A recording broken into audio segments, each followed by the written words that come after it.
Nexus টেলিভিশনের সমস্ত দর্শককে সাদরে সম্ভাষণ জানাচ্ছি আমি রানা ইসলাম, আর আমার সাথে আছেন ইব্রাহিম মাহমুদ। আর আমরা কথা বলছি ভয়েস অফ ব্র্যান্ড নিয়ে। ভয়েস অফ ব্র্যান্ডের প্ল্যানিং পার্টনার ইন্টারস্পিড গ্রুপ এবং আমাদের নলেজ পার্টনার কাজী অ্যান্ড কাজী টি। আজকে আমরা কি নিয়ে আলাপ করতে চাই? আজকে আমরা কথা বলবো how to win consumers mind. এটা তো বড় ব্যাপার, মানে মন জয় করার বিষয়টা, এবং তাও আবার কনজিউমার তো সবসময় ফ্ল্যাকচুয়েট করে, তাই না? Yes, definitely. সেই মন জয় করা কি সহজ বিষয় না কঠিন বিষয়? আপনি তো ব্র্যান্ডের মানুষ। প্রিয় ভিউয়ার্স, আমাদের সাথে রয়েছেন দুজন বিশেষ অতিথি। প্রথমেই আমি পরিচয় করিয়ে দিচ্ছি শাহরিয়ার জামান, আকিজ বশির গ্রুপের হেড অফ মার্কেটিং। আসসালামু আলাইকুম জামান ভাই, কেমন আছেন? ওয়ালাইকুম আসসালাম, আলহামদুলিল্লাহ ভালো। এবং আমাদের সাথে আরও রয়েছেন নেসলে বাংলাদেশের ব্র্যান্ড ম্যানেজার মুশফিক ফরাজি। কেমন আছেন আপনি? ভালো আছি ভাইয়া, থ্যাংক ইউ। দুজনই বেশ ভালো আছেন দেখতে পাচ্ছি, কিন্তু আজকের যে প্রসঙ্গ সেটা হচ্ছে মন জয় করা। প্রশ্নটা আপনার থেকেই যাক, আমি মন জয় থেকে একটু দূরে থাকি। জামান ভাই, যেটা শুরু করতে চাই যে একটা মানুষের মন জয় করতে গেলে সেই মানুষটা তো একটা কালচারে থাকে। কোন কালচারাল ফ্যাক্টরগুলো একটা মানুষের বিহেভিয়ারের উপরে ইম্প্যাক্ট ফেলে, যেটা ব্র্যান্ডকে চিন্তা করা উচিত কনজিউমারের মাইন্ড উইন করার জন্য? Thank you. It's a big question মনে হয় না? Thank you. এটা definitely it's a big question. আমাদের মার্কেটিংয়ে এটা খুবই ফান্ডামেন্টাল একটা পার্ট, যে যেই প্রোডাক্ট কিংবা যে কমিউনিকেশন আমরা ডেভেলপ করছি, এই প্রোডাক্টটা কালচারালি কোন জায়গাটাতে আসলে কানেক্ট করবে। এটার অনেকগুলো প্যারামিটার আছে, অনেকগুলো প্যারামিটারের মধ্যে যদি আমি স্পেসিফিক করে বলি, যেমন family values, social status, religion, economic culture, festivals, এই টাইপের বিষয়গুলো মেইনলি আমরা মাথায় রাখি যে কোনো কিছু ডেভেলপমেন্টের ক্ষেত্রে। আমি যদি ফান্ডামেন্টালে না গিয়ে ডিরেক্টলি একটা এক্সাম্পলে যাই, ফর এক্সাম্পল ধরেন পয়লা বৈশাখ কিংবা ঈদের সময় আমরা কিন্তু একটা বড় রকমের বাইং বিহেভিয়ার একটা চেঞ্জ দেখতে পাই। এটার সাথে আরও একটা যদি অ্যাড করি, আমি যেহেতু বিল্ডিং ম্যাটেরিয়ালস ক্যাটাগরিটাতে অনেক বছর ধরে আছি, সো এই ক্যাটাগরির প্রোডাক্টটা নিয়ে আমার এক্সপার্টিসগুলো আর একটু ডিফারেন্টলি গ্রো করেছে। সো আমি এটা নিয়ে কথা বললে আমার মনে হয় বেটার হয়। সো আমরা দেখি যে উৎসবের সিজন যখন আসে, বিয়ে শাদির সময় যখন আসে, তখন দেখা যায় যে বাসায় যার মেয়ের বিয়ে হচ্ছে, ওনার বাড়িটাও কিন্তু খুব সুন্দর করে নতুন করে রং করা হয়। এর আগে অনেক বছর ধরে রং করছে না। সো এটা কিন্তু একটা সোশ্যাল ইম্প্যাক্ট, তার স্ট্যাটাসের ব্যাপার, যে সে ওই সময় চাচ্ছে যে আমার বাসাটা দেখতে সুন্দর হোক। এটাও এক টাইপের বাইং প্যাটার্ন, যেভাবে ইনফ্লুয়েন্স করছে যে আমি তাকে এই টাইপের প্রোডাক্টটা আমার এখন পারচেস করা দরকার। এটা এক ধরনের প্যারামিটার। আরেকটা জায়গা থেকে যদি বলি, রিলিজিয়নের জায়গা থেকে বলি, আমরা যেহেতু মুসলিম প্রধান দেশ হিসেবে আমাদের এখানে হালাল প্রোডাক্ট কিংবা ফুড লাইফস্টাইল এই ক্যাটাগরিতে এটার একটা বড় রকমের ডিমান্ড আছে। আমরা বাই ডিফল্ট ধরেই নিই যে এটা হালাল, কিন্তু যখন এখানে আলাদা করে লেখা থাকে কিংবা কমিউনিকেট করা হয় যে আমি হালাল, এক্সট্রা ইম্প্যাক্ট তখন এটার একটা আলাদা ইম্প্যাক্ট ক্রিয়েট হয়। এটার একটা ক্লাসিক এক্সাম্পল আছে আমাদের হালাল সাবান দিয়ে, যেটা আমাদের শুরু হয়েছে অ্যারোমেটিকের সময়। সো এটা এক ধরনের বড় ইম্প্যাক্ট রাখে। আমরা আরেকটা রিসেন্ট ইম্প্যাক্ট যদি বলি, এই প্যালেস্টাইন যুদ্ধের মধ্যে আমাদের অনেক বড় বড় ব্র্যান্ড পর্যন্ত কিন্তু এখন এই রিলিজিয়ান, আমরা মোজোর কথা বলতেই পারি। এক্স্যাক্টলি, মোজো স্পেসিফিক করে যদি বলি, মোজো এটা একটা বড় লেভারেজ পেয়েছে, বড় একটা ইম্প্যাক্ট পেয়েছে তাদের মার্কেটে। এটাও কিন্তু একটা কালচারাল ভ্যালু থেকে এসছে, যে আমি যেই ধরনের জিনিস পছন্দ করি সেটা কোনো একটা ব্র্যান্ড বলছে, কিন্তু আমি যেই বিশ্বাসের মধ্যে আছি সেটা কোনো একটা ব্র্যান্ড আমার সাথে কানেক্ট করেছে। সো অ্যাজ এ কনজিউমার আমরা তখন ওই ব্র্যান্ডের প্রতি লয়াল হয়ে যাই, কিংবা ওই ব্র্যান্ডটার পারচেস ডিসিশনের দিকে যাই। যেহেতু আমি টাইলস আকিজ সিরামিক্সে আছি, সো টাইলস ক্যাটাগরিতে আমরা একটা কমিউনিটি ইনফ্লুয়েন্সের একটা বড় পার্ট দেখি। কমিউনিটি ইনফ্লুয়েন্স ব্যাপারটা কি? ব্যাপারটা হলো যে আমি আপনার বাসায় গিয়েছি, আপনার বাসা দেখে আমার পছন্দ হয়েছে, আমি যখন পরবর্তীতে আমার বাসা করতে যাব, আমি চাবো যে আপনার মতো করে আমি কিছু করতে। রাইট। এটা তো আমার চয়েসের থেকে আপনার চয়েস কিংবা আপনার কথা আমাকে ইনফ্লুয়েন্স করছে। সো এটাকে আমরা বলি কমিউনিটি কিংবা সোশ্যাল ইনফ্লুয়েন্স। সো সোশ্যালি আমরা অনেক কিছুই দেখে আসলে সেটা অ্যাডাপ্ট করার চেষ্টা করি, সেটা ফলো করে কিংবা কাছাকাছি টাইপের কিছু করতে চাই। আমরা যখন টাইলসের কনজিউমার বিহেভিয়ার অ্যানালাইজ করার চেষ্টা করি একটা শোরুমে যখন কোনো ফ্যামিলি আসে তার নতুন কেনা ফ্ল্যাটটা কিংবা বাসাটা সে টাইলস কিংবা স্যানিটারি ওয়্যার কমোড বেসিন বাথরুমগুলো কেমন করবে, রান্নাঘরটা কেমন হবে, এই প্ল্যানিংটা যখন মানে যখন আমরা ফলো করতে যাই দেখি যে হয়তো বা সে মাথার মধ্যে কোনো একটা প্ল্যান নিয়ে এসছে যে আমি আমার অমুকের বাসায় দেখেছি কিংবা আমি টিভিতে এই বাসাটা দেখেছি, ওইটা ধরে আমাদের এখানে আসলে খোঁজার চেষ্টা করে যে এরকম কিছু আছে কিনা আপনার এখানে। আমি যদি এমন দেখতে চাই তাহলে কোন টাইপের টাইলস ইউজ করতে হবে, কোন টাইপের বেসিন ইউজ করতে হবে। সো এটা একটা বড় রকমের ইম্প্যাক্ট আমরা দেখি যে সোশ্যাল যে ইনফ্লুয়েন্সগুলো আছে, কমিউনিটি ইনফ্লুয়েন্স যেগুলো আছে, এটা একটা বড় ইম্প্যাক্ট রাখে। যেমন ভাই আপনার থেকে আমি একটু মুশফিক আপনার কাছে আসতে চাই। কনজিউমারের সাথে কানেকশন বিল্ডিংয়ের জন্য ইমোশনটা তো খুব ইম্পর্ট্যান্ট একটা ফ্যাক্টর।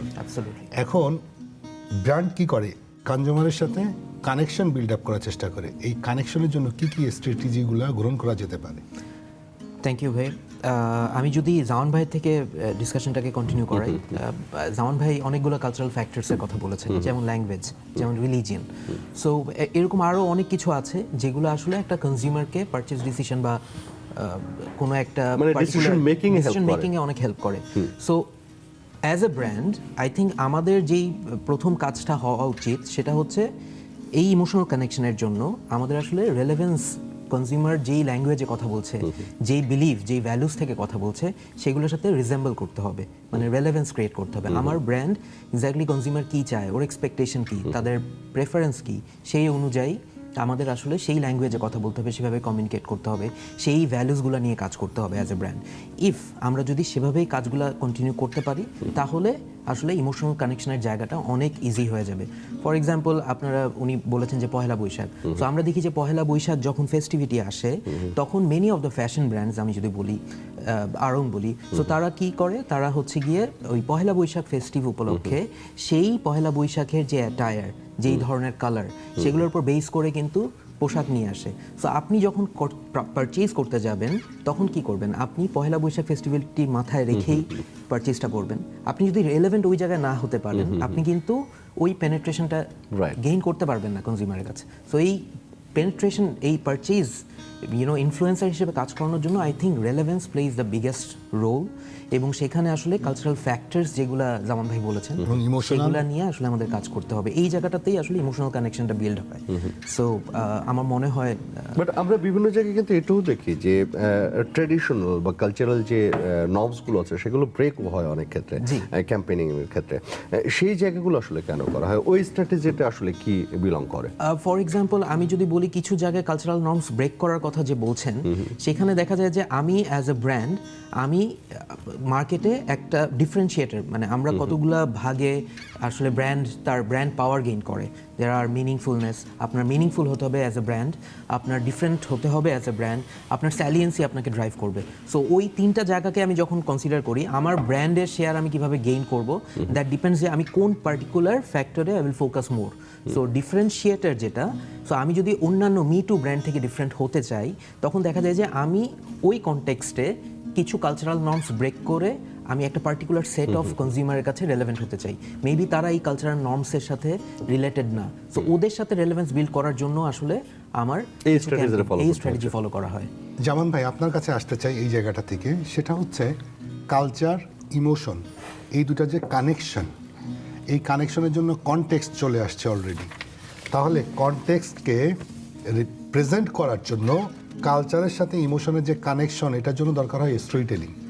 তো এই স্টোরি টেলিংটা কীভাবে করলে একটা ব্র্যান্ড লং টার্ম একটা সাস্টেনেবল জায়গায় যেতে পারে, এই স্টোরি টেলিংয়ের স্ট্র্যাটেজিটা কী হওয়া উচিত? স্টোরি টেলিং ডেফিনেটলি এটা ইন্টিগ্রাল পার্ট, বিকজ আমি একটা ব্র্যান্ড কমিউনিকেশন কিংবা প্রোডাক্ট ডেভেলপমেন্টে যে জায়গাটাতে ফোকাস করলাম, ইমোশনালি কানেক্ট করলাম, ভ্যালুজে কালেক্ট করলাম, কিন্তু এটা মানুষকে বলার জায়গাটাই হলো স্টোরি টেলিংয়ের জায়গাটা। So this is the most important part, যেটা কনজিউমার অ্যাকচুয়ালি ব্র্যান্ড সম্পর্কে ধারণাটা পায়, যেটা এই ব্র্যান্ড কী নিয়ে কথা বলে, এই ব্র্যান্ড কী রিপ্রেজেন্ট করে কিংবা কী প্রোডাক্টে আসলে সেল করে। এইখান থেকে ডিফারেন্সিয়েশনের পার্টটা শুরু হয় আসলে। So brand story telling fundamentally যেটা, সেটা হচ্ছে যে ব্র্যান্ডের যে ভ্যালুস এবং নর্মস, প্রোডাক্ট, সাথে কনজিউমারের যেই নিডের যে জায়গাটা, এটাকে কানেক্ট করে যে গল্পটা বলা, সেটাই আমরা ব্র্যান্ডের স্টোরি টেলিং বলি। আমি যদি এক্সাম্পল দিয়ে বলি, যেমন ডাভ একটা কসমেটিক্স ব্র্যান্ড। ডাভ কাজ করে, সে বলে যে you are beautiful no matter what is your skin colour, size or tone, but আপনি সুন্দর। এটা এই ব্র্যান্ড যখন এভাবে কথা বলছে, সে কনজিউমারকে আসলে এম্পাওয়ার করছে, তাকে এনকারেজ করছে যে তুমি যেমন আছো তুমি এটাতেই বিউটিফুল। সো ডাভ তোমাকে জাস্ট ভ্যালুয়েট করছে এটার জন্য। সো এটা এক ধরনের স্টোরি টেলিং। এবার যদি আমি আমাদের সম্পর্কে বলি, যে আকিজ বশির, আমরা বলি বিয়ন্ড টুমরো দিয়ে আমরা একটা স্টোরি বলার চেষ্টা করেছি, যেটা আমরা শুধু প্রোডাক্ট বানাই না, আমরা সাস্টেনেবিলিটি নিয়ে কথা বলি, আমরা প্রোডাক্টের ইনোভেশন নিয়ে কথা বলি। সো কনজিউমার যখন এই কমিউনিকেশনগুলো দেখে, তারা যেন কানেক্ট করতে পারে যে এই ব্র্যান্ডটা আরও 10টা ব্র্যান্ডের মতো না, তারা আরও অনেক ভ্যালুজ অ্যাড করেছে এটার মধ্যে, যেটা আমার জন্য প্রযোজ্য, কিংবা আমি যদি এটাকে করি এটা এনভায়রনমেন্ট কিংবা সামনের টেকনোলজিকে সাপোর্ট করবে। মানে প্রোডাক্টের চেয়ে বেশি কিছু, প্রোডাক্টের থেকে অনেক বেশি কিছু। আপনি একটা শুধু যদি মগ কিনে থাকেন, আপনি অ্যাকচুয়ালি মগ কিনছেন না, এটার সাথে আরও অনেক টাইপের ইনভলভমেন্ট আপনি কিনছেন এখানে। সো এটাকে যতটা ইনফ্লুয়েন্স করা যায়, কতটুকু এটাকে ভ্যালুয়েট করা যায়, সেই জায়গাটা থেকেই আমরা কাজ করছি। ওই জায়গাটাই কিন্তু স্টোরি টেলিংয়ের জায়গাতে আমাদের উঠে আসছে। আমরা মনে হয় ব্রেকটা নিই, কারণ ব্রেকে যে একটু মানে চা কফি তো সিদ্ধান্ত দরকার আছে। প্রিয় দর্শক, নিচ্ছি ছোট্ট একটা বিরতি, সাথেই থাকুন, কোথাও যাবেন না। দর্শক, ফিরে এসেছি বিরতির পরে। আমরা সরাসরি আলোচনায় চলে যাচ্ছি। প্লিজ মুশফিক ভাই, যেটা নিয়ে আমরা কথা বলছিলাম, যে কনজিউমারের মাইন্ড উইন করার ব্যাপারটা, কিন্তু এখন তো মাইন্ড শেয়ারের সাথে সাথে হার্ট শেয়ার নিতে হয়, মার্কেট শেয়ার নিতে হয়। টপ অফ মাইন্ডে জায়গা করে নিতে গেলে ট্রাস্ট অ্যান্ড ক্রেডিবিলিটির যে জায়গাটা, আপনারা কি স্ট্র্যাটেজি ফলো করেন? ভাইয়া অ্যাবসলিউটলি রাইট। আসলে ট্রাস্টের জায়গাটা is the most important factor. যখনই কনজিউমাররা কোনো একটা পার্টিকুলার ব্র্যান্ড চুজ করতে চায় বা কোনো একটা পার্টিকুলার ব্র্যান্ডের সাথে কানেক্ট করতে চায়, ইমোশনালি বলেন, কালচারালি বলেন, সো ট্রাস্টের জায়গাটা সব থেকে বড় রোল প্লে করে। সো ট্রাস্টের জায়গাটা বড় রোল প্লে করে কিভাবে? বিকজ ট্রাস্টটা আসতে হবে অথেন্টিসিটি থেকে। আমরা একটা মার্কেটিংয়ের ভাষা বলি রিজন টু বিলিভ। আপনি যে প্রোডাক্ট বা সার্ভিস অফার করছেন as a brand, it has মানে must have a reason to believe. আমার যে স্পেসিফিকেশনস, আমার যে ফিচার, আমার যে ভ্যালুস, সেগুলো বিলিভ করতে হবে কনজিউমারকে। ইন অ্যাডিশন টু দ্যাট, আমার মনে হয় আরেকটা রোল যেটা প্লে করে সেটা হচ্ছে transparency in terms of quality. আমি যদি নেসলের পার্সপেক্টিভ থেকে আসি, নেসলের পারপাসটাই হচ্ছে যে আনলকিং দ্য পাওয়ার অফ ফুডের পাওয়ারকে ইউটিলাইজ করা to enhance the quality of life and build a healthier future. সামনের জেনারেশনকে নিয়ে কাজ করে। সো এই পারপাসটাকে ফুলফিল করার জন্য নেসলের প্রধানত যেই কাজটা হয় সেটা হচ্ছে কনজিউমারের এক্সপেকটেশন অ্যান্ড প্রেফারেন্স অনুযায়ী ফুড অ্যান্ড সার্ভিসেস অফার করা। এবং এই প্রত্যেকটা মানে এই অফার করার প্রত্যেকটা ভ্যালু চেইনে নেসলে আসলে হাইয়েস্ট কোয়ালিটি এনশিওর করে। So quality is the top most parameter যেটা নিয়ে নেসলে কাজ করে to win the trust of our Nestle consumers. যে কনজিউমাররা আপনার উপর ট্রাস্ট স্থাপন করলেন, তাদেরকে ধরে রাখার স্ট্র্যাটেজিটা কি? এখান থেকে তো ছুটেও যায়, তাই না? কারণ মন হলেই মন ভাঙে, এরকম কথাও কিন্তু রয়েছে। সো ভাইয়া অ্যাবসলিউটলি রাইট। আসলে ছুটে যাওয়া যদি বলতে আসি, তাহলে অনেকগুলো প্যারামিটার চলে আসে। দেয়ার আর ডিফারেন্ট ফ্যাক্টরস। আপনি যদি বলেন, একজনের পারচেজিং পাওয়ার চলে আসে, একজনের ব্র্যান্ড প্রেফারেন্স চলে আসে, ইমোশনাল কানেকশন চলে আসে, রেলেভেন্সের ব্যাপার চলে আসে। সো আমরা যেটা সবসময় আমাদের সর্বোচ্চ চেষ্টা থাকে যে আমরা কোয়ালিটি দিয়েই কনজিউমারের ট্রাস্টটাকে উইন করব, এবং এই consistently quality product at the right price, at the right point, at the right location. এখানে আবার ফিলিপ কটলারের সেই 4P চলে আসে। সো আমি যদি এটা প্রপারলি এনশিওর করতে পারি উইথ হাইয়েস্ট কোয়ালিটি পসিবল, আমি আসলে কনজিউমারকে ধরে রাখতে পারবো, এবং দ্যাটস হোয়াট নেসলে ডু। মানে শাহরিয়ার জামান ভাই, আমি আপনার কাছে আসতে চাই। মুশফিক অনেক সুন্দর করে বললেন যে ট্রাস্ট বিল্ড করার জন্য, ক্রেডিবিলিটি বিল্ড করার জন্য সে কী তারা কাজ করে। আমি আপনার কাছে যেটা বলবো, পরের স্টেপটাই হচ্ছে কিন্তু কনজিউমার লয়্যালটি ক্রিয়েট করার বিষয়টা। কারণ এইখান থেকেই কিন্তু কনজিউমারের লয়্যালটিটা ক্রিয়েট হয়। কিন্তু এখন কিন্তু এই যে র্যাপিডলি চেঞ্জিং যে ইকোনমিক এনভায়রনমেন্ট, একদিকে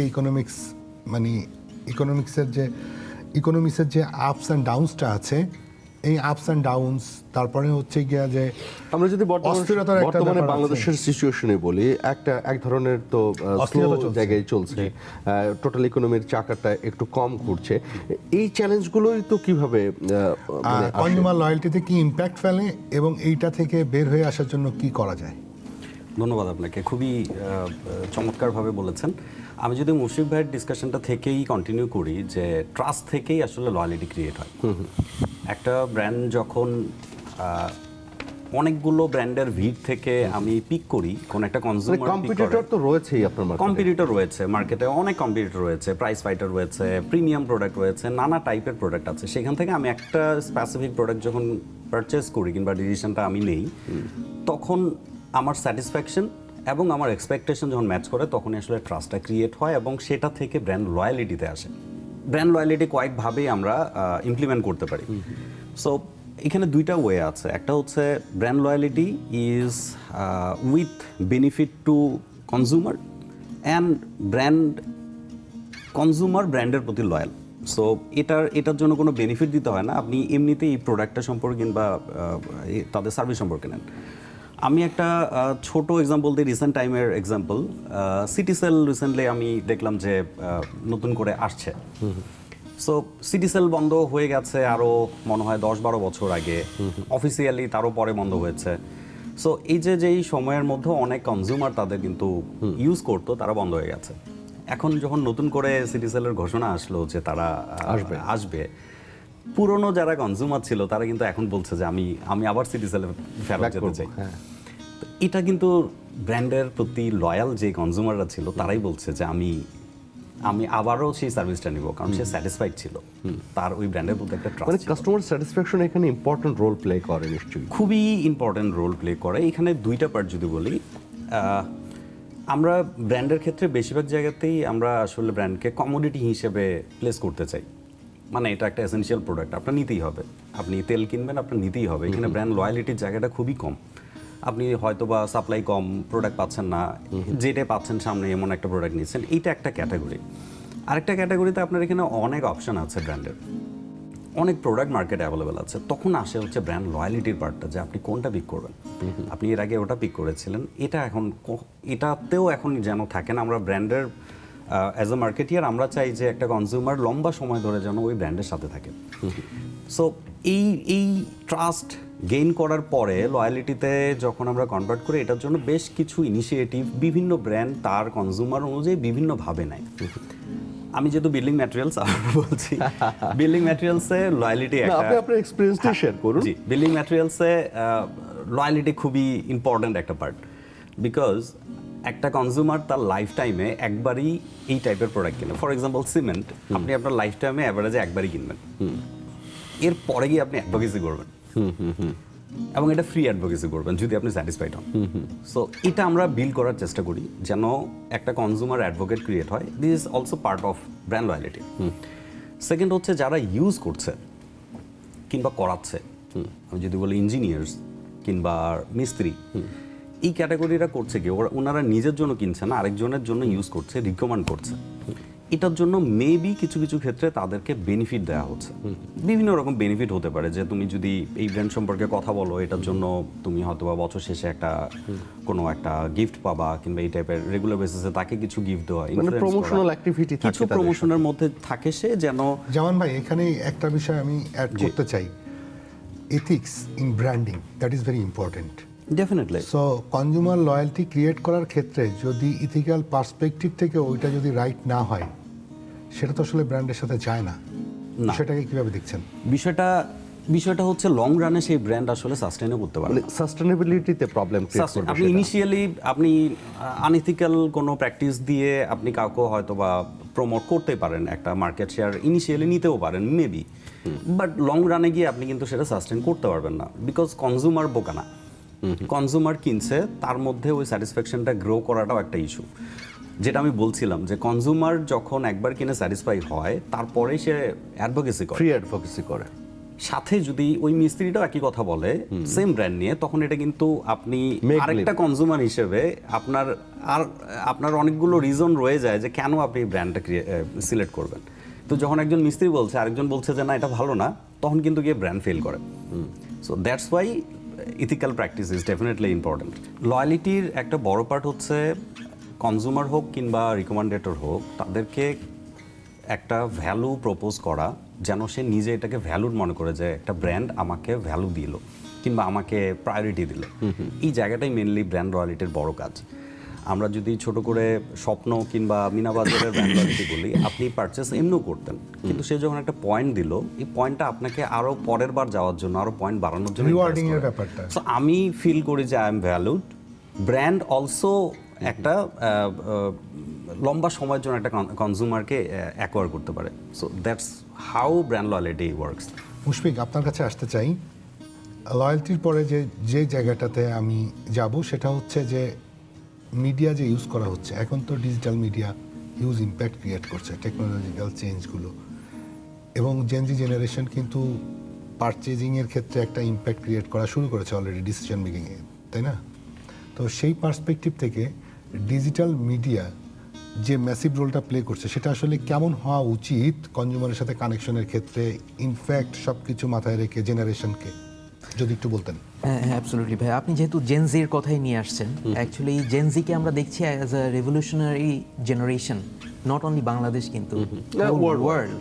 সো এই জেনারেশন জিকে আসলে হোল ওয়ার্ল্ড যেভাবে রিড করার চেষ্টা করছে, আমার মনে হয় আমাদের দেশের ব্র্যান্ডরাও আমরা সেভাবেই রিড করার চেষ্টা করছি। ইনফ্যাক্ট গতকাল আমি I was looking into a report, এবং আমি যেটা দেখলাম যে Gen Z about 28% of the total Bangladeshi population contribute করে। সো আসলে ওরা কিন্তু বিগ হচ্ছে এবং they are going to be even bigger going forward, generation alpha আসবে এরপর। সো ওদের কাছে কিন্তু ওদের ল্যাঙ্গুয়েজে কথা বলা, ওদের ভ্যালুসকে রেসপেক্ট করা, এবং দে আর ওয়েল অ্যাওয়্যার। আপনি যেমন ইথিক্স নিয়ে বললেন, জামান ভাইয়া বললেন, সো আসলে দে আর ওয়েল অ্যাওয়্যার যে আমি কী চাই, আমার প্রেফারেন্স কী, হোয়াট আর মাই এক্সপেকটেশনস, এবং সেগুলো ফুলফিল করা কিন্তু আমাদের ব্র্যান্ড হিসেবে আমাদের দায়িত্ব আছে। এবং এই দায়িত্ব থেকেই আসে আমরা ওদের কাছে কিভাবে কমিউনিকেট করতে পারি। আমি যদি কিছু এক্সাম্পল দিই, আমি I was looking into media data, Gen Zers they are mostly into digital, তারা আসলে ইন্টারনেট বেসড টেক স্যাভি, তারা সবসময় দে আর আপডেটেড যে গ্লোবালি কী হচ্ছে, বাংলাদেশে কী হচ্ছে, কন্টিনিউয়াস আপডেট দিচ্ছে, এবং that's how they get aware of different things. So আসলে ওদের কাছে রিচ করতে হলে digital, as you said, is the right media right now. এবং আমাদের যেটা করতে হবে অ্যাজ এ ব্র্যান্ড, আমাদের একদম রাইট কন্টেন্ট, রাইট প্ল্যাটফর্মে আমাদের ওদের কাছে যেতে হবে উইথ আওয়ার ব্র্যান্ডস। যদি Gen Z becomes my target consumer, তাহলে আমার ওভাবেই আসলে প্লে করতে হবে। আমি যদি বলি পার্টিকুলারলি কফি নিয়ে যদি বলি, নেসক্যাফে, সো কফি আসলে এখন is becoming a culture, cafe culture grow করছে, এবং বাংলাদেশে আসলে একটা বড় group of Gen Z, they are mostly into coffee. তাদের সকালটা শুরু হয় কফি দিয়ে, পার্টিকুলারলি মানে হ্যাবিটের মধ্যে চলে সো হ্যাবিটে চলে এসছে, ঠিক আছে। সো ওদের কাছে যখন আমি কোনো কমিউনিকেশন দিতে চাচ্ছি, আমার আসলে first media is becoming digital. So digital is the first way, যেটা থ্রুতে আমি আমার ব্র্যান্ডের কমিউনিকেশন নিয়ে আমি তার কাছে। মুশফিক, আপনার আলোচনা থেকে আমি অনেকগুলো ইনসাইট পেয়েছি, যে সেইখান থেকেই আমি জামান ভাইয়ের কাছে যাব। যে জামান ভাই, এখনকার জেনারেশন কিন্তু অনেক ইনফরমেশন তাদের কাছে রাখে, তারা কিন্তু কোন কোম্পানিটা কি কাজ করছে, কে ভালো করছে, কে খারাপ করছে, এই বিষয়গুলোকে কিন্তু খুব সূক্ষ্মভাবে নজর রাখছে। তো প্রত্যেকটা ব্র্যান্ডের তো সাস্টেনেবিলিটি জায়গাটা থেকে কাজ করা উচিত। তো লং টার্ম একটা সাস্টেনেবল ব্র্যান্ড হওয়ার জন্য এবং কনজিউমারের মাইন্ডকে উইন করার জন্য এখন ব্র্যান্ডগুলোর আসলে কিভাবে কাজ করা উচিত? থ্যাংক ইউ, খুবই যুগোপযোগী একটা টপিক নিয়ে টপিক তুলেছেন। প্রোডাকশন কিংবা ব্র্যান্ড কমিউনিকেশন আমরা সাধারণত করি কি, ম্যানুফ্যাকচারাররা প্রোডাক্ট বানায় কিংবা ট্রেডাররা ইম্পোর্ট করে নিয়ে আসে, ওটাও কোথাও না কোথাও তৈরি হচ্ছে। সো প্রকৃতি থেকে এলিমেন্ট নিয়েই কিন্তু বিভিন্ন প্রোডাক্ট হচ্ছে। সো এখনকার সময়টা হচ্ছে যে আপনি প্রকৃতি থেকে শুধু নিচ্ছেন না, প্রকৃতিকে কি দিচ্ছেন সেটার উত্তর দেওয়ার সময় আসছে, এবং উত্তরগুলো চাচ্ছে জেনারেশন এখন জানতে চাচ্ছে। সো এটা একটা বড় পজিটিভ চেঞ্জ আমি মনে করি, কারণ as a citizen of planet আমাদেরও কিছু রেসপন্সিবিলিটি আছে যে আমার কন্ট্রিবিউশন কি এই প্রকৃতির প্রতি, এনভায়রনমেন্টের প্রতি। সো এই জায়গা থেকে সাস্টেনেবিলিটির যেই পরিবেশ রক্ষার জন্য আমার ম্যানুফ্যাকচারিং প্রসেস আসলে কিভাবে হেল্প করছে, প্রকৃতিকে আমি কতটুকু ক্ষতি করছি কিংবা কতটুকু ক্ষতি থেকে রক্ষা করছি, এই জায়গাগুলো ডিফাইন করার সময় হয়ে আসছে। আপনি যদি ইউরোপের মার্কেটের দিকে নজর দেন, সেখানে আমি একটা রিপোর্ট সেদিন পড়ছিলাম হার্ভার্ড বিজনেস রিভিউর। ইউরোপ মার্কেটে যেই প্রোডাক্ট সাস্টেনেবিলিটি এবং প্রোডাক্ট ডেভেলপমেন্টে সাস্টেনেবল ইকুইপমেন্ট কিংবা সাস্টেনেবিলিটি নিয়ে কাজ করছে, সেটার প্রাইস প্রিমিয়াম নেয়ার সক্ষমতা 56% বাড়ছে, এবং কনজিউমার সেই 56% বেশি দাম দিয়ে কিনতেও রাজি আছেন, বিকজ তারা দেখছেন যে এখানে আসলে সোশ্যালি এই ব্র্যান্ডটা কীভাবে কাজ করছে। আমাদের দেশে এই ট্রেন্ডটা শুরু হয়েছে অনেক আগে থেকে, বিভিন্ন কোম্পানি কাজ করছে। আমি যদি স্পেসিফিক করে বলি, ইউনিলিভার অনেক আগে থেকে কাজ করছে, গ্রামীণ ফোন অনেক আগে থেকে কাজ করছে, শুধু যদি আমি ট্রি প্লান্টেশনে বলি এমন অনেকেই কাজ করছে। বাট ট্রুলি যে কোনো production process comes with huge resource discharge করতে হয় এনভায়রনমেন্টে। এটা পলিউটেড ওয়াটার হতে পারে, কিংবা ওয়াটার কালেক্টও করছে, কার্বন ডাইঅক্সাইড এমিশন হচ্ছে। এই জায়গাগুলোতে কতটুকু কন্ট্রোল করতে পারছি? আমরা চমৎকার একটা আলোচনার মাঝে আছি। দর্শক, এই মুহূর্তে নিচ্ছি একটা ছোট্ট বিরতি, সাথেই থাকুন। দর্শক, আমন্ত্রণ আরও একবার, আপনি আছেন ভয়েস অফ ব্র্যান্ডের সাথে। আমরা কথা বলছি মাইন্ড নিয়ে, কনজিউমার মাইন্ড নিয়ে। আপনি বলছিলেন। আমি সাস্টেনেবিলিটি নিয়ে বলছিলাম। তো সাস্টেনেবিলিটিতে এখন সময় এসছে কনজিউমারকে আসলে সেই উত্তরগুলো দেওয়ার, কিভাবে একটা ম্যানুফ্যাকচারিং প্রসেস হচ্ছে এবং কীভাবে এই প্রোডাক্টটা আসলেই এনভায়রনমেন্টে কী ইম্প্যাক্টটা পড়ছে। সো এই জায়গাটা আমরা বাংলাদেশে অনেক কাজ হচ্ছে। আমি যেমন একটু আগেও বললাম, আকিজ বশির গ্রুপ থেকে আমরা এটাতে অনেকগুলো ইনিশিয়েটিভ নিয়েছি। টাইলস ম্যানুফ্যাকচারিং থেকে শুরু করে সিরামিক ম্যানুফ্যাকচারিং, জুট প্ল্যান্টেশন, এই সব কিছুতেই একটা রিমার্কেবলি কার্বন ইমিশনে আমরা রিডাকশন করতে পেরেছি, আমরা সাস্টেনেবল প্রোডাক্ট ডেভেলপ করতে পেরেছি, এবং এটার জন্য কনজিউমার কিন্তু আমাদেরকে অ্যাকসেপ্ট করছে। স্পেশালি যদি আমি ইয়াং জেনারেশনের কথা বলি, তারা এটাতে অনেক বেশি অ্যাওয়্যার। সো এই জায়গাটা নতুন করে ভাবার কিছু নাই, এটা ইনবিল্ড। আমাদেরকে এটাতে এখনই সময় আসলে ভাবতে বাধ্য করছে, এটা এখনই অ্যাড করতে হবে, এটা এখনই ইমপ্লিমেন্ট করার সময়। যারা করবে না তারা পিছিয়ে যাবে। জামান ভাই, আমি একটু মুশফিক ভাইয়ের কাছে যাব। মুশফিক ভাই, আমি যদি খুব সহজভাবে জিজ্ঞাসা করি, মানুষের মন জয় করার জন্য ব্র্যান্ডগুলো যে চ্যালেঞ্জগুলো ফেস করছে, আপনি যদি সেই চ্যালেঞ্জগুলো সম্বন্ধে বলতেন, এবং সেটা থেকে বের হওয়ার জন্য ব্র্যান্ড প্র্যাকটিশনারদের কী করা উচিত? It's a very important question ভাইয়া। আসলে চ্যালেঞ্জেস আর মাল্টিফোল্ড, ডিপেন্ডস যে আমার আসলে টার্গেট কনজিউমার কারা, আমি কোন মার্কেটে কোন ক্যাটাগরি নিয়ে কাজ করছি, কোন ব্র্যান্ড নিয়ে কাজ করছি, কোন সার্ভিস প্রোভাইড করছি সেটার উপর। বাট আমি যদি একটা কমন প্ল্যাটফর্মে আসি, আমার মনে হয় আসলে আন্ডারস্ট্যান্ডিং দ্য কনজিউমার্স, একদম রাইটলি আন্ডারস্ট্যান্ড করা তারা কি চায়, আমি কি ভ্যালু বা সার্ভিস বা প্রোডাক্ট আমি ডেলিভার করব, এই আন্ডারস্ট্যান্ডিংটা আসলে দ্য মোস্ট ইম্পর্ট্যান্ট ফ্যাক্টর। আমরা প্রায় একটা কথা বলি যে consumer insight is the king. So consumer insight মানে অ্যাকচুয়ালি আমার কনজিউমারদের ভ্যালুস কি, তারা কি প্রেফার করছে, সো এই জায়গাগুলো নিয়ে আসলে ব্র্যান্ডের কথা বলতে পারাটা, রাইটলি কথা বলতে পারাটা রাইট প্ল্যাটফর্মে is the most important factor and the most challenging factor. Usually যেটা হয়, যদি কোনো একটা পার্টিকুলার ব্র্যান্ড কোনো একটা ভুল ইনফরমেশনের উপর কাজ করে তার ব্র্যান্ড স্ট্র্যাটেজি ডেভেলপ করে, তাহলে কিন্তু it's going to backfire. So আসলে দ্য মোস্ট ইম্পর্ট্যান্ট ফ্যাক্টর, আমার মনে হয় চ্যালেঞ্জও অ্যাজ ওয়েল, যেটা নিয়ে আমাদের কাজ করতে হবে, is consumer insight, right consumer insight. সেখানে আসলে এই যে আমরা জেনজি নিয়ে কথা বলছি, আমরা এনভায়রনমেন্ট নিয়ে কথা বলছি, আর কি কি ফ্যাক্টর কাজ করে? বিশেষ করে দুজনের কথার মধ্যে কিন্তু একটা বিষয় উঠে এসেছে, মাল্টি ন্যাশনাল কোম্পানি এবং আমাদের ডোমেস্টিক কোম্পানির মধ্যে কিছু জায়গায় চেঞ্জেস দেখি আমরা।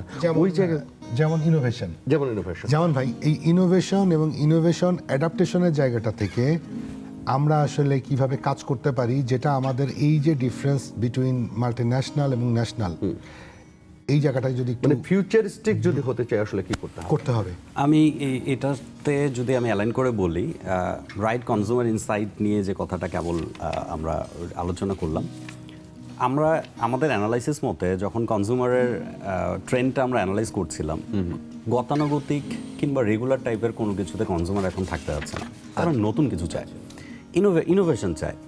সেম প্রোডাক্ট, তারা এটার জন্য প্রিমিয়াম পে করতেও রাজি আছে, কিন্তু তাকে ইনোভেশন দিতে হবে। সো এই অ্যানালাইসিস থেকে আমরা এভরিডে কিংবা নির্দিষ্ট সময়ে আমরা কিন্তু প্রচুর প্রোডাক্ট ইনোভেশনের কাজ করছি। পার্টিকুলারলি ইউরোপ, আমেরিকা আমাদের থেকে অনেক বেশি এগিয়ে। তো তাদের এখানে ইনোভেশন, আমরা তাদের থেকে 50 বছর পেছনে। সো তাদের ইনোভেশন যে জায়গায় গিয়েছে আমরা কিন্তু কেবল ইনিশিয়েট করেছি। সো প্রোডাক্ট ডেভেলপমেন্টে আমি যদি স্পেসিফিক করে বলি, যেমন টাইলসের ক্ষেত্রে আমরা এখন বিভিন্ন বড় বড় সাইজ নিয়ে কাজ করছি। এটার পেছনের রিজনটা কি? কনজিউমার চাচ্ছে যে তাদের প্লেসটা ছোট প্লেস কিন্তু দেখতে অনেক বড় দেখা যাবে।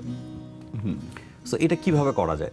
সো এটা করার জন্য তখন আমরা বড় বড় টাইপের স্ল্যাব বানানোর চেষ্টা করছি।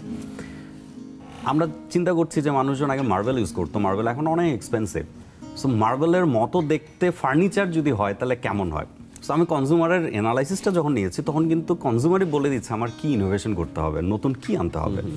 সো এই জায়গাগুলো থেকে আমরা বিভিন্ন প্রোডাক্ট ডেভেলপ করছি, যেমন বোর্ডে ডেভেলপ করেছি, ইভেন টেবিলওয়্যার, আমরা যে কফি চা খাই যেই আইটেমগুলোতে। এটা এখন যদি দেখেন এখনকার ট্রেন্ডগুলো অনেক মিনিমাল, অনেক সফিস্টিকেটেড টাইপের প্রোডাক্ট মানুষজন ইউজ করতে চায়। খুব সুন্দর সুন্দর কালার, কিংবা কোনো কালার নাই, খুবই সিম্পল, যতটা সিম্পল রাখা যায়। আমরা এগুলো রিড করে, আমরা এগুলো ট্রেডিশনাল ফর্মেটে না থেকে আমাদেরকে এভরিডে আমরা আপডেট করার চেষ্টা করছি। সো ফিউচার আমরা দেখছি যে যদি আমরা কনজিউমারকে অ্যাকচুয়ালি প্রপারলি অ্যানালাইজ করতে না পারি এবং তাদের মতো করে প্রোডাক্ট ডেভেলপ না করতে পারি, ব্র্যান্ড কমিউনিকেশন ন্যারেটিভগুলো ডেভেলপ করতে না পারি, আমরা মার্কেটে কম্পিটিশন অনেক পিছনে পড়ে যাব।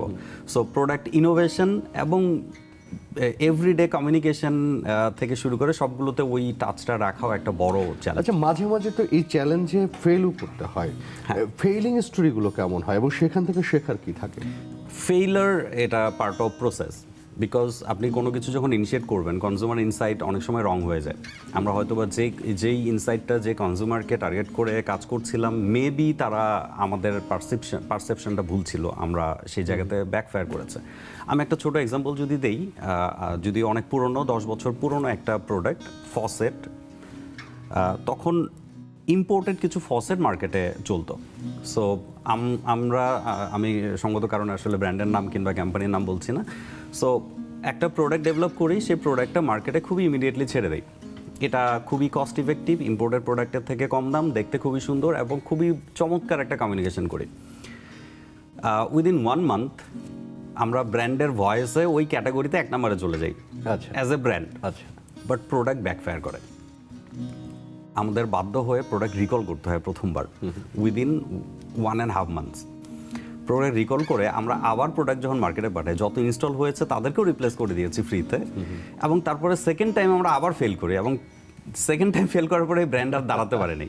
বাট অ্যাজ এ ব্র্যান্ড ওটা ওই সময়ের জন্য ওই ক্যাটাগরিতে 1 নম্বর ব্র্যান্ড ছিল, কিন্তু প্রোডাক্ট ফেল করার কারণে কিন্তু আর ওটা মার্কেটে সাস্টেন করতে পারেনি। সো এটা একটা ক্লাসিক এক্সাম্পল আমার ক্যারিয়ারের জন্য। আমরা অনুষ্ঠানের প্রায় শেষ পর্যায়ে চলে এসেছি।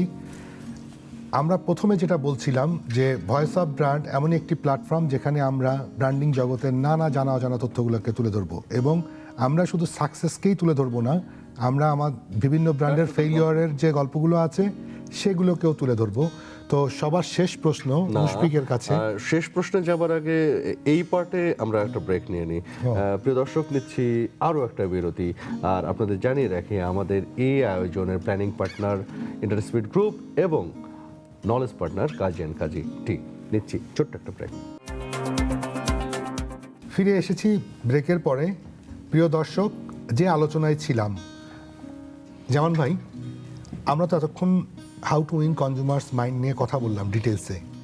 আমি আপনার কাছে যেটা বলতে চাই যে যারা হচ্ছে গিয়া ফ্রেশার বা ব্র্যান্ড নিয়ে কাজ করতে আগ্রহী বা ব্র্যান্ড প্র্যাকটিশনার যারা আছে, তাদের জন্য এই যে চ্যালেঞ্জিং এনভায়রনমেন্টে ডিজিটাল যে এই যে ডিসরাপশন, এবং অনেক ক্ষেত্রেই কিন্তু ডিসরাপশন ক্রিয়েট হচ্ছে, তো এই জেনারেশনের জন্য আপনার পরামর্শ কি? কীভাবে কাস্টমারের মন জয় করতে পারে, কনজিউমারের মন জয় করতে পারে? চমৎকার, খুবই সুন্দর একটা প্রশ্ন করেছেন।